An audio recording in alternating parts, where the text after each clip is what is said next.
Dear Perceptive Reader, this is James Lynch, and you can look at this as a James Poartistry Consultant moment. Um, I hope this helps in some way, okay? When it comes to the grand creator, God in heaven, I continue to encourage you to privately pray to him about any situation that you're facing, especially the ones that are really heavy on your heart and mind. Make no mistake about it. Uh, God's mind and his heart is just unfathomable. And the way that we even view matters as humans at times, um, that may seem, excuse me, that may seem uh, completely reasonable, you see, uh, may be actually unreasonable to God as far as the way that he's looking at it. And what do I mean by that? I mean, actually, the way that we even treat one another when it comes to discipline and justice at times. You will find, even though, yes, God, he certainly has uh, the power and authority and the righteousness when he has judged persons as no more mercy left for them because they were just that bad or wicked, you see. Uh, Yet, he has shown other times, when this is one of them that I'm going to talk to you about, where there was a judgment that was given, and yet God, in his great wisdom and still mercy, you will come to see that, yeah, the judgment was carried out, and yet at the same time, even though it was a adverse judgment, if that's the way you want to look at it, the person still received exactly what they wanted. Or I'll tell you what, 99% of what they wanted. Okay, I'll tell you what, over 90% of what they wanted. But the point is, you can tell the person was most likely extremely happy with the way that the God in heaven handled it. And what am I talking about? You know, God treats us, and I would say a lot of men, this even applied to probably more than women, uh, treats us in ways like he treated Moses, whether we really feel it inside, you see, or not at times. Because Moses, who would argue that Moses really just wanted to do what was right? And he was described as being a very humble or meek man, the most meekest man on the face of the earth. And he was described as that. And yet Moses had a hot temper, that when his temper really got up there, Moses won't gonna listen to nobody, not even God. When he got just that upset. So it's a good thing that for the most part, his overall personality was still known to be the meekest man on the face of the earth. And that's just interesting. Here it is, you got the meekest man on the face of this earth, yet probably had the most hottest temper on the face of the earth at the same time, if it ever went there, which we know it did. All the same, he loved God. And he's another example of a good person that at times did bad things. And that's what I told you about as well. And some of the actions, though only few are mentioned, but it really goes to show that there are still certain actions or practices that if they get the best of us long enough, then really, depending on the situation, according to God's righteous judgments, that it's like, there's no more mercy for that type of situation, because it's like you would just have to get it under control. And that's what happened with Moses. See, Moses was known to pray even, I would say, beg and plead in his honorable, strong manner, but he really did plead for even people when they were doing wrong to God. And guess what? God even listened to them when they really had no more mercy left that really didn't even have to be given. God listened to Moses just because of Moses pleading for them. Isn't that interesting? And so, all the same, one time Moses got so upset with the people that he not only got upset with them, but he didn't do exactly what God said on how to bring forth a miracle of water to the people and to make sure that Moses would give him the credit for doing it. But Moses was so upset. He wasn't talking nothing about God at all. And he even called those people rebels and rebellious people, basically. You know, so in other words, God was giving them a gift, you see, again, of a blessing of water.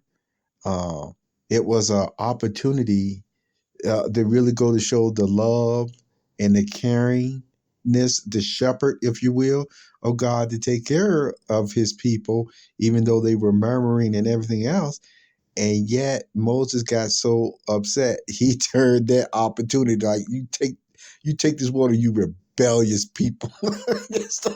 And so the whole point is he didn't do it in the way that God told him to do it. And when you factored in already that when Moses got upset with the people that he even destroyed those tablets with the commandments on there, I said again that would have just been a wonderful gift to humankind even down to this day. Because remember, after Moses destroyed those tablets that were written by God himself, it was like God was saying, no, I'm not going to write those tablets again for you. I did it once, and even you didn't even, talk about Moses, and even you didn't even realize the gravity of what you were doing when you destroyed it because you got upset with the people. God was upset with them, but still God didn't tell him to destroy the tablets in the process just because the people were rebellious against him. See, God didn't want Moses to do that, and Moses did it anyway. And so anyway, it just goes to show when Moses got upset, he got upset. And so when it came to that time, Moses telling the people like it is, calling them rebellious, you see, after that miracle of the water, that he didn't really sanctify God's name the way that he wanted him to. God, after all that time, God just said, no, it was enough with that, Moses. It was enough with your temper. These are my words, I'm telling you, but this is what it's showing, that God was like, it was enough with your temper that every time you get mad, then, I tell you do something this important, and then you go and just make me look even worse, And so anyway, what happened is, he told Moses that he wasn't going to go into the promised land, okay, with the rest of the people. And that hurt Moses real bad. It hurt him so bad that he actually would still be begging and pleading with God. I don't know how many weeks or months or years maybe that Moses had, continued to do that. It's not specific in the Bible of that time frame, really. But one thing that I can tell you, that God got so tired of it. Well, listen, me using that word tired of it, but that's the feeling you get. That God said, you're not going into that, that land because of what you did way back then. And my mind is not going to change. And I don't want to hear nothing more about it ever again. And guess what? Moses never asked or talked about it again. Isn't that interesting? And yet, this is what I want to share with you here, Perceptive Reader. Here it is. Just before the people were going to go into the promised land, Now, God's judgment was that Moses was not going into the promised land. But notice the way, and I want to use the personal name Jehovah in this way. Notice the way that he handled matters with Moses that, guess what? Moses did go into the promised land. Yeah, that's why I said at least he was probably 99% elated or 90% elated or what have you, because, he wasn't going with his family. But the way that God did it. See, when you read about those accounts, those transfigurations, like with Jesus, the prophets going into their trances like Ezekiel, you see, Isaiah, John, and others who saw visions, and then even with Elijah being able to be carried across the heavens in a chariot, that goes to show you right there that even though it talks about he took Moses up to the mountaintop, you see, to look over the land and to see that land of milk of honey and plenty. You see, I think it was given the impression that it was like Moses was able to see all of it, almost like even a vision type form. I would have to read it again, but that was the impression that God was just showing him everything. You see, so when God puts somebody, whether it's in a trance-like prophetic state or not, you're there. You're actually there. Moses was there in the promised land. And then God just had him fall asleep in death. So as far as Moses knew it was concerned, see, Moses already in the paradise. Already. And when he's raised up from the dead, it's going to still be with that same elated feeling that he fell asleep in. You see what I'm saying? At least that's the way, I look at it. And that's what I just wanted to share with you today, that when it comes to God helping people, see, his way of really discipline, which means instruction to teach people, to help elevate you, it is not in the way of punishing you just because you did bad. That's not it. It's more of whether you can learn from whatever level it on to finally get the sense of it, to get the elevated, teaching of it all. And so, yeah, when persons are judged, to be put to death, it is literally because they are beyond comprehension, of holy things anymore, so to speak, or no desire for them. So it's like, okay, that's the penalty that's going to stick, you see.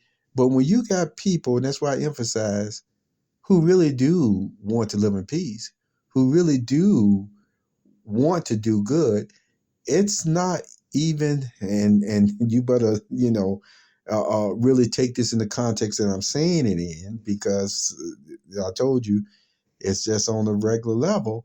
It's not really even so much of what the person has done. It's what really they practice and continue to show that that's just who they want to be, you see, whether good or bad. And so any of the mistakes or what have you that happen in between that, all of them don't require some serious, adverse, hurtful judgment that's going to ruin a person one way or the other for the rest of their life, where they can't even really show that they got it, that they already understood it in this way or that way, and to continue to pursue good. Either way, I just wanted to share it with you because it goes to show the way that he dealt with Moses. He didn't forget all the good in Moses' heart or what have you. And he showed that with that wonderful gift that he even gave him at the end of his life, because Moses did not even suffer in death. He literally just fell asleep in death. Take care of yourself, Preceptor Freedom.